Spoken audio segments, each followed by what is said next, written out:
కవి కోకిల గుర్రం జాషువా 53వ వర్ధంతి సభ దర్శి మండల పరిషత్ కార్యాలయంలో బుధవారం నిర్వహించారు.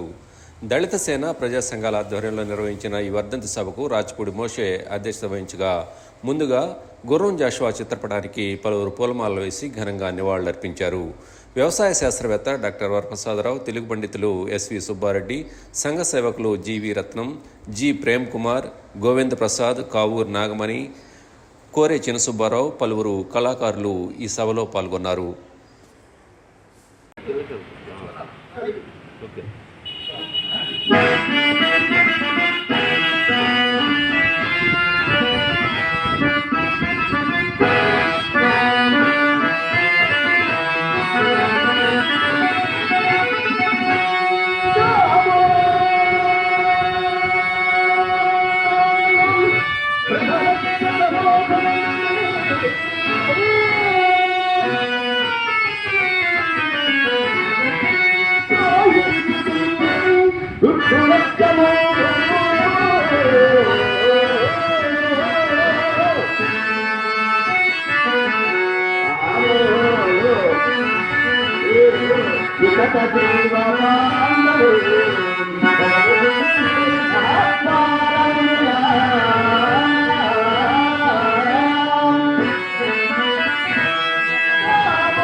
Like, share, subscribe, and get notification.